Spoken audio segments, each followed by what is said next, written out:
Hoy en el canal traemos algo especial, algo distinto.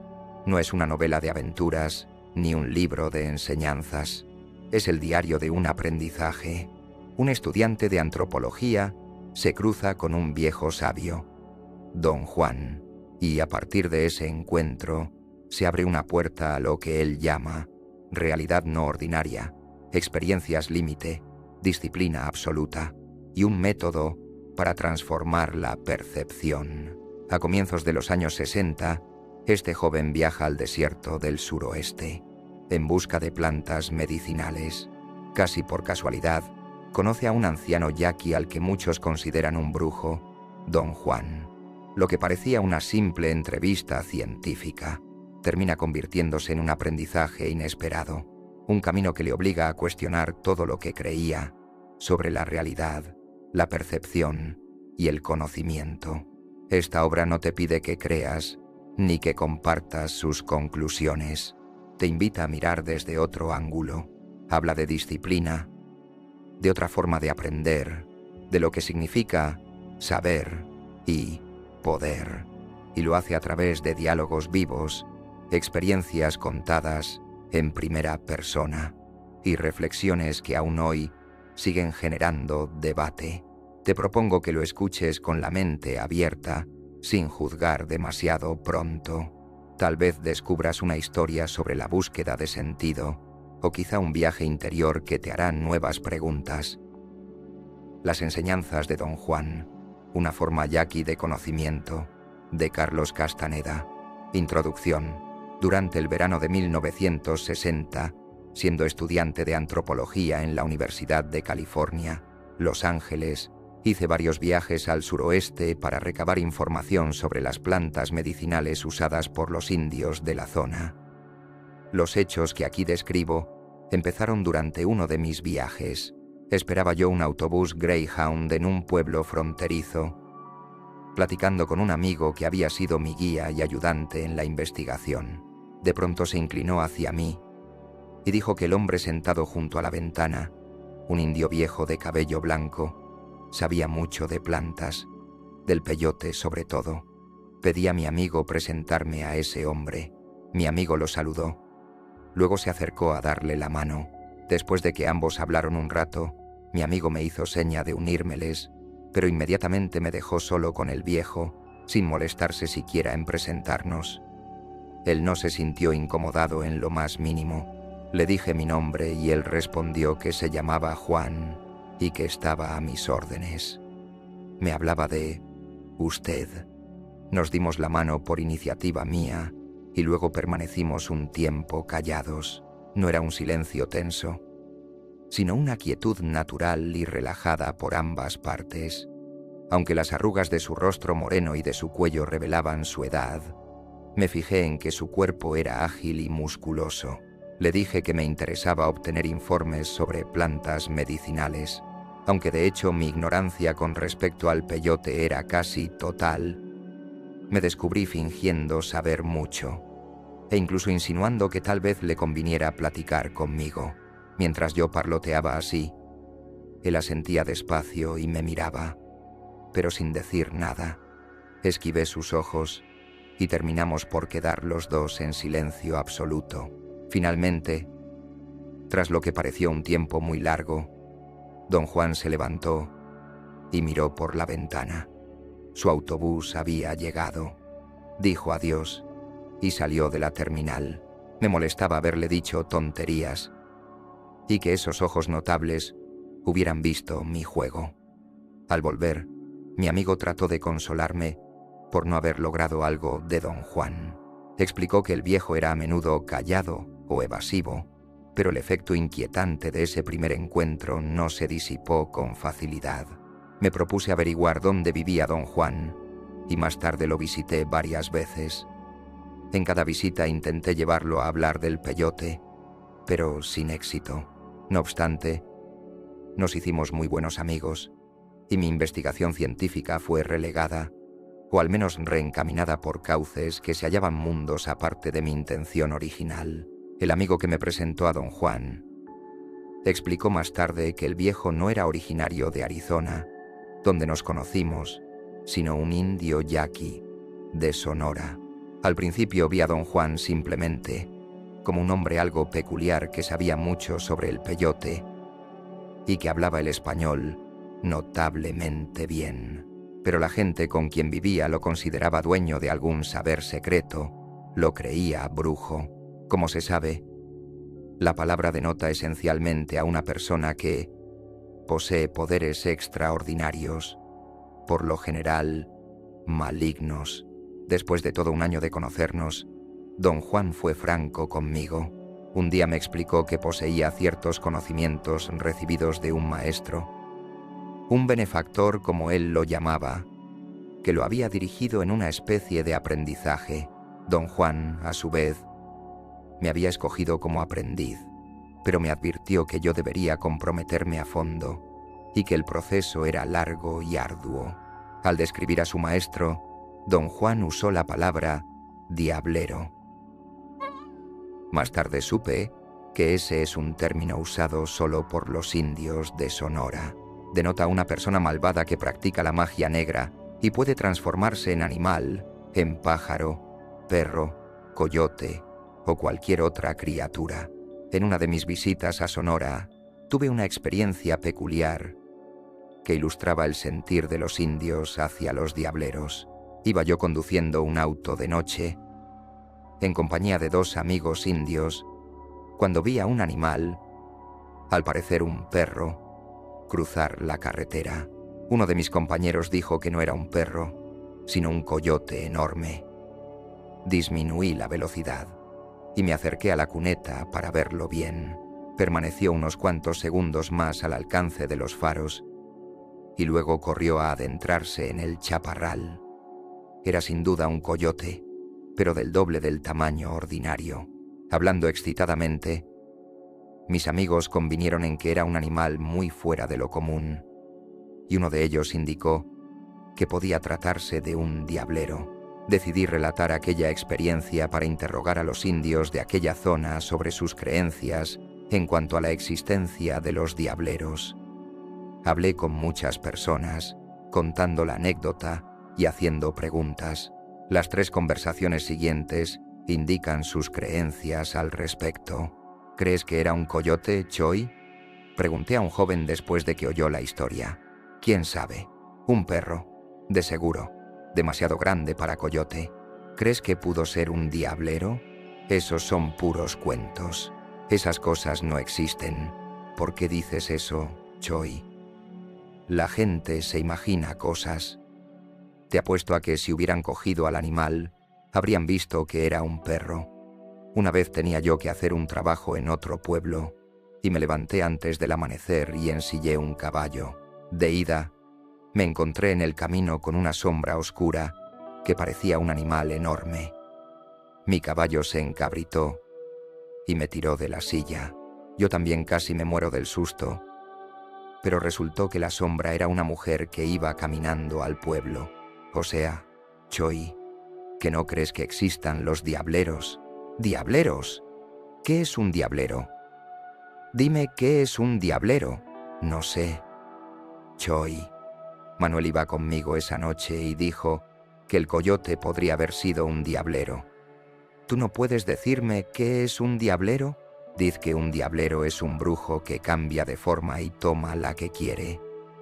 Pero todo el mundo sabe que eso es puro cuento. Los viejos de aquí están llenos de historias sobre diableros. No las vas a hallar entre nosotros los más jóvenes. ¿Qué clase de animal piensa usted que fue, doña Luz?, pregunté a una mujer de edad madura. Eso solo Dios lo sabe. Pero creo que no era un coyote. Hay cosas que parecen coyotes, pero no son. ¿Iba corriendo el coyote? ¿O estaba comiendo? Estuvo inmóvil casi todo el tiempo. Pero creo que cuando lo vi, al principio estaba comiendo algo. ¿Está usted seguro de que no llevaba nada en el hocico? A lo mejor sí. Pero dígame, ¿tendría eso algo que ver? Sí. Sí tendría. Si llevaba algo en el hocico, no era un coyote. ¿Qué era entonces? ¿Era un hombre o una mujer? ¿Cómo se llaman esas personas, doña Luz? No respondió. La interrogué un rato más, pero sin éxito. Finalmente, dijo no saber. Le pregunté si aquellas personas se llamaban diableros y respondió que diablero era uno de los nombres que se les daban. ¿Conoce usted a algún diablero? Pregunté. Conocí a una mujer, dijo. La mataron. Eso pasó cuando yo era niña. Diz que la mujer se convertía en perra. Y cierta noche una perra entró en la casa de un blanco a robar queso. El blanco la mató con una escopeta. Y en el mismo instante en que la perra murió en la casa del blanco, la mujer murió en su choza. Sus parientes se juntaron y fueron al blanco a exigirle pago. El blanco les pagó buen dinero por haber matado a la mujer. ¿Cómo pudieron exigirle pago si solo mató un perro? Dijeron que el blanco sabía que no era perro, porque había otros hombres con él, y todos vieron que el animal se paró en dos patas, como gente, para alcanzar el queso que estaba en una bandeja colgada del techo. Los hombres estaban esperando al ladrón porque todas las noches le robaban queso al blanco. Así que el blanco mató al ladrón sabiendo que no era perro. ¿Hay muchos diableros en estos días, doña Luz? Esas cosas son muy secretas. Dicen que ya no hay diableros, pero yo lo dudo, porque alguien de la familia del diablero tiene que aprender lo que el diablero sabe. Los diableros tienen sus propias leyes, y una de ellas es que un diablero debe enseñar sus secretos a algún pariente suyo. ¿Qué cree que era el animal, don Genaro? Pregunté a un hombre muy anciano. Un perro de algún rancho de por ahí. ¿Qué otra cosa? Podría haber sido un diablero. ¿Un diablero? Está loco. No hay diableros. ¿Quiere usted decir que ya no hay, o que nunca hubo? En un tiempo sí hubo. Es cosa sabida de todos, pero la gente les tenía mucho miedo y los mató. ¿Quién los mató? Don Genaro, toda la gente de la tribu. El último diablero que yo conocí fue ese. Mató docenas, quizá hasta cientos de personas con su brujería. No podíamos tolerar eso. Y la gente se juntó, y una noche le cayeron por sorpresa, y lo quemaron vivo. ¿Cuándo fue eso, don Genaro? En 1942. ¿Lo vio usted? No. Pero la gente todavía lo comenta. Dicen que no quedaron cenizas, aunque la estaca era de madera verde. Todo lo que quedó al final fue un gran charco de grasa.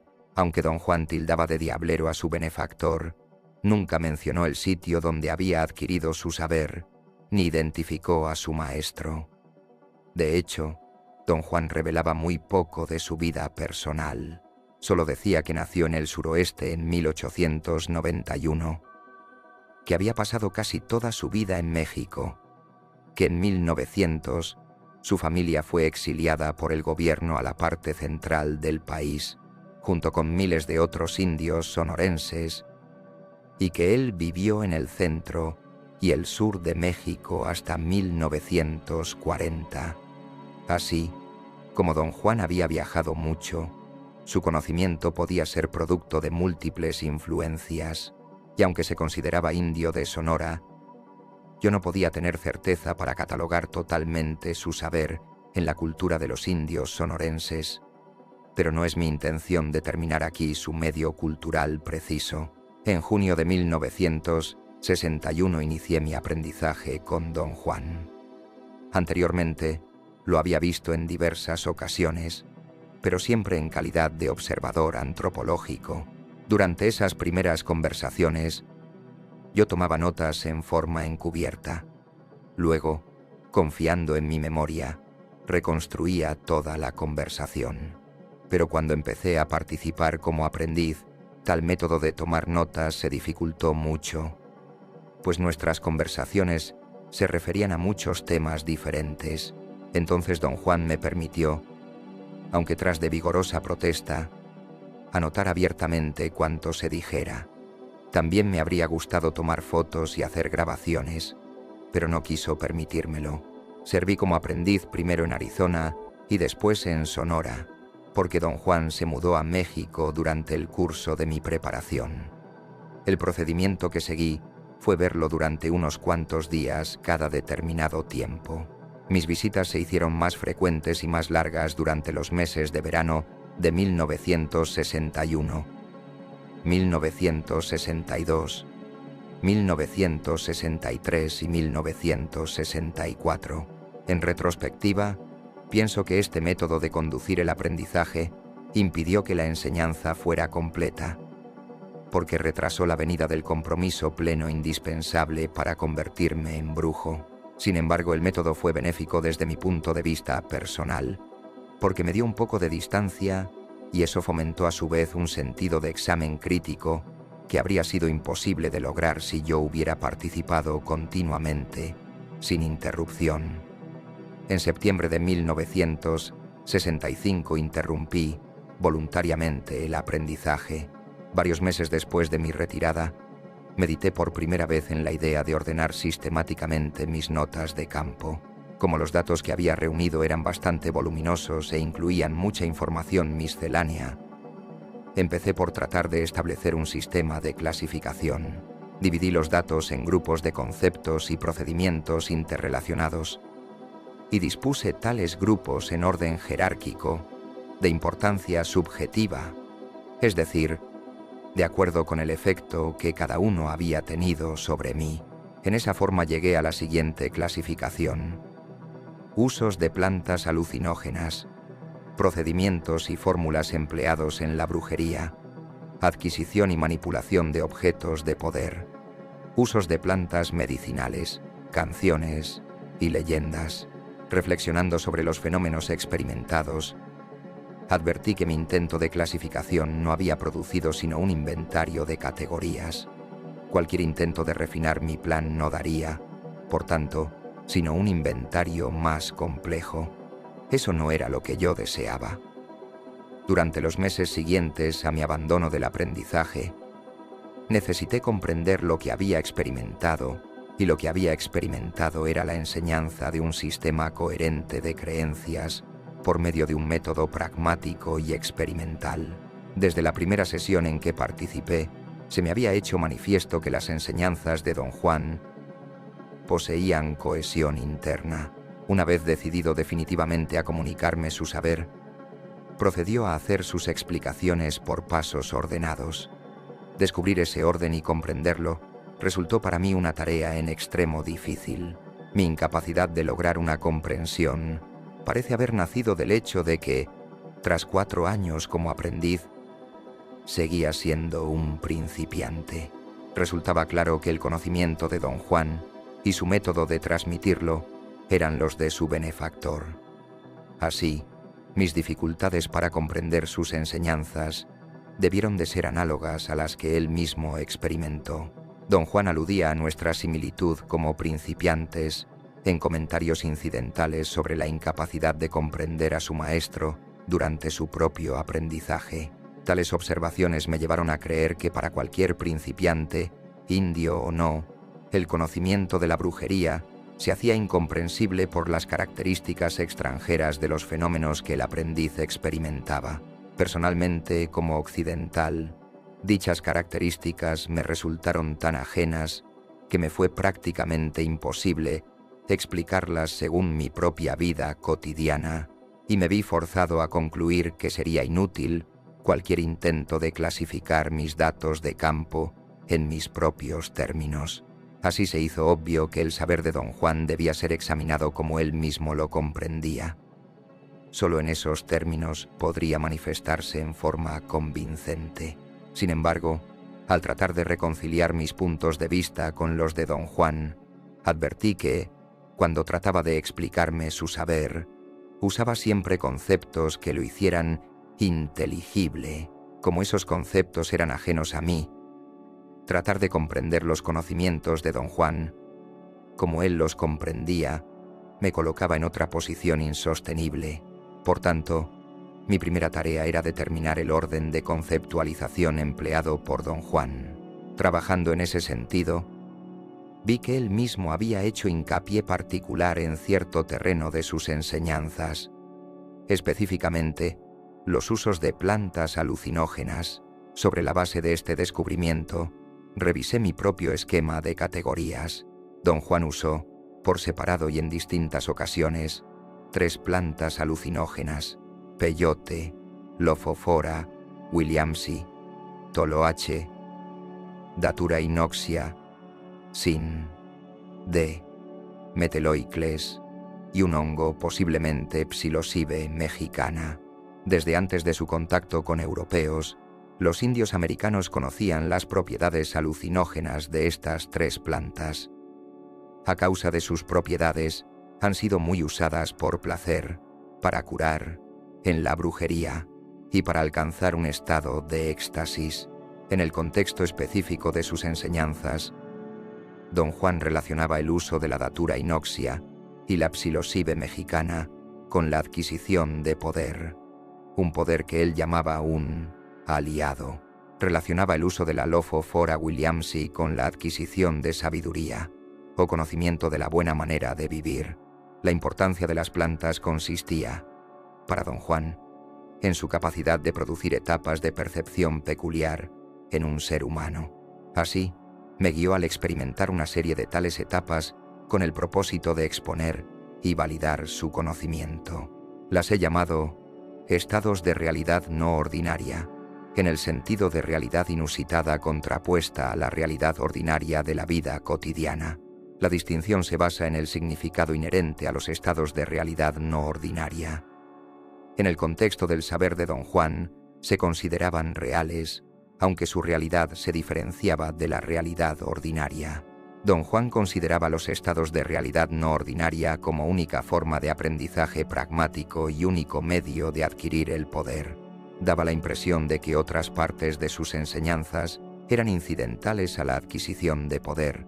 Este punto de vista permeaba la actitud de Don Juan hacia todo lo que no estaba conectado directamente con los estados de realidad no ordinaria. Por ejemplo, en una conversación insinuó que algunos objetos poseen en sí mismos cierta cantidad de poder. Aunque él en lo particular no tenía ningún respeto por los objetos de poder, decía que los brujos menores a menudo se valían de ellos. Le pregunté frecuentemente sobre esos objetos, pero pareció no tener interés en discutirlos. Sin embargo, cuando el tema se trajo a colación, en otra oportunidad, consintió, con renuencia en hablar de ellos. Hay ciertos objetos empapados de poder, dijo. Hay cantidades de objetos así cultivados por hombres poderosos con ayuda de espíritus amigos. Estos objetos son herramientas. No son herramientas comunes, sino herramientas de muerte. Pero no son más que objetos. No tienen poder de enseñar. Hablando con propiedad, están en el terreno de los objetos de guerra. Están hechos para la lucha. Están hechos para matar. Cuando se los arroja, ¿qué clase de objetos son, Don Juan? No son en realidad objetos, más bien son modos de poder. ¿Cómo puede uno obtener esos modos de poder, Don Juan? Depende de la clase de objeto que quieras. ¿Cuántas clases de objetos hay? Ya te dije, docenas. Cualquier cosa puede ser un objeto de poder. Bueno, entonces, ¿cuáles son los más poderosos? El poder de un objeto depende de su dueño, de la clase de hombre que sea. Un objeto de poder cultivado por uno de esos brujos de mala muerte es una idiotez. En cambio, un brujo fuerte y poderoso da su fuerza a sus herramientas. ¿Cuáles son entonces los objetos de poder más comunes? ¿Cuáles prefieren la mayoría de los brujos? No hay preferencias. Todos son objetos de poder. Todos son lo mismo. ¿Usted tiene alguno? Don Juan no respondió. Solo me miró y se echó a reír. Permaneció callado largo rato y pensé que mis preguntas lo molestaban. Hay límites para esos modos de poder, prosiguió. Pero de esto yo tengo la seguridad que no entiendes ni una palabra. A mí me ha llevado casi una vida entender que, por sí solo, un aliado puede revelar todos los secretos de esos poderes menores y volverlos cosa de niños. Yo tuve herramientas así en un tiempo, cuando era muy joven. ¿Qué objetos de poder tenía usted? Maíz pinto, cristales y plumas. ¿Qué es el maíz pinto, don Juan? Un grano de maíz que tiene una raya de color rojo en la mitad. ¿Es un solo grano? No.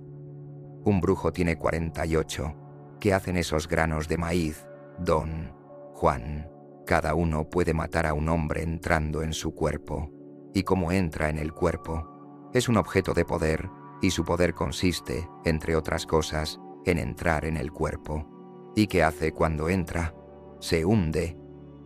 Se acomoda en el pecho o en los intestinos. El hombre se enferma y, a menos que el brujo que lo atienda sea más fuerte que el que le hizo la brujería, muere 3 meses después del momento en que el grano de maíz le entró en el cuerpo. ¿Hay alguna manera de curarlo?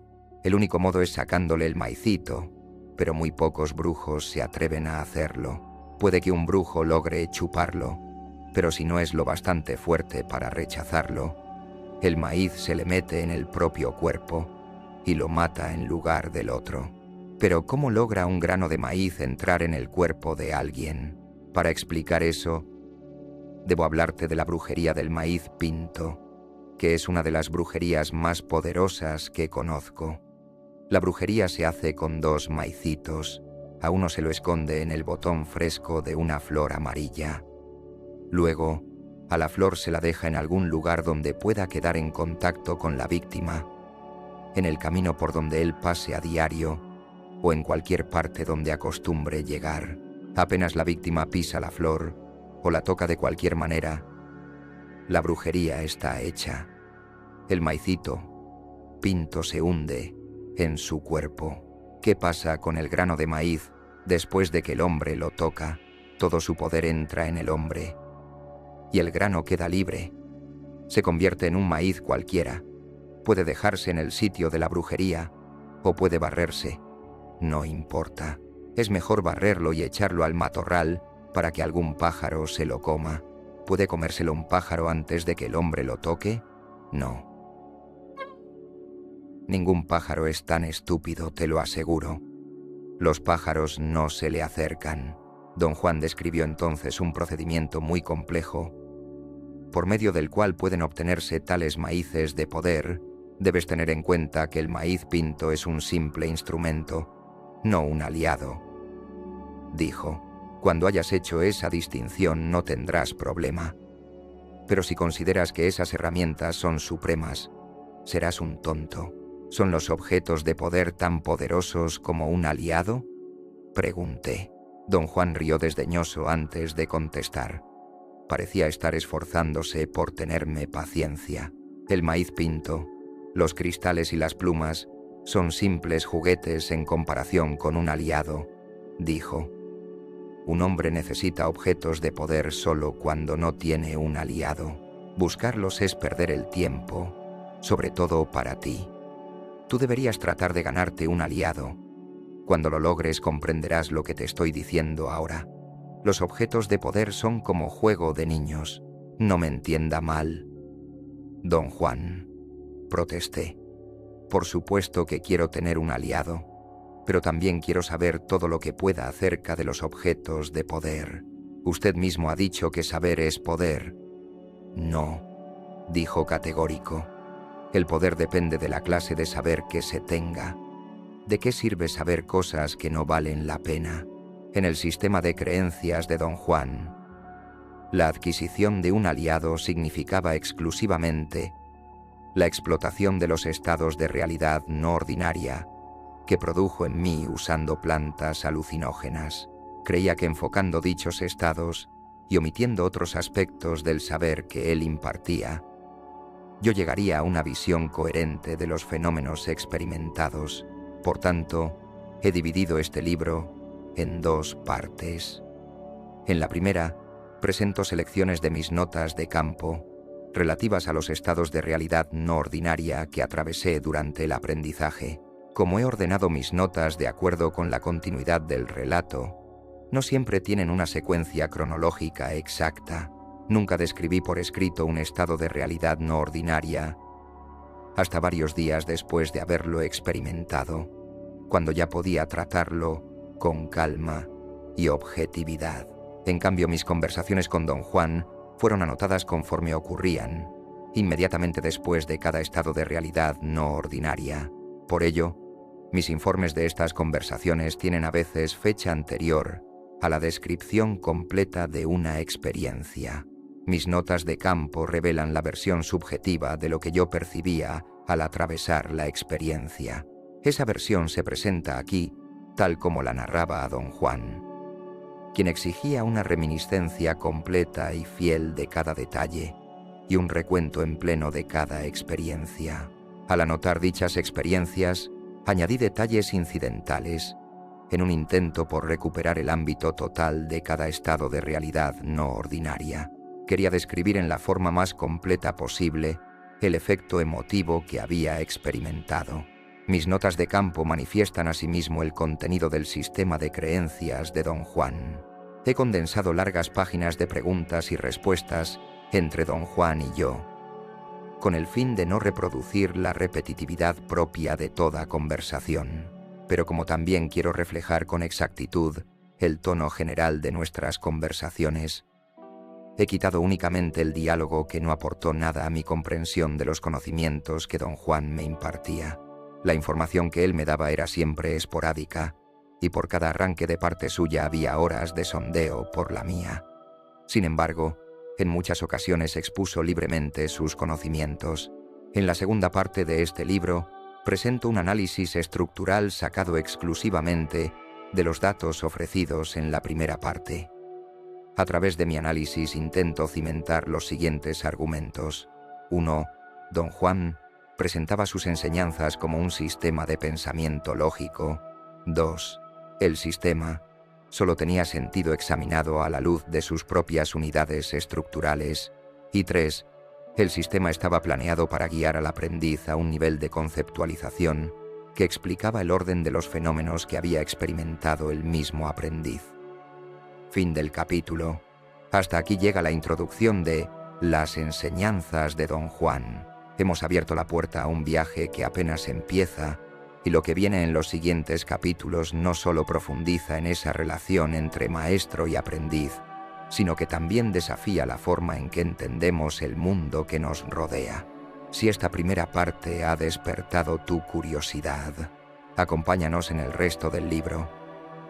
Cada capítulo es un paso más adentro de esa realidad no ordinaria.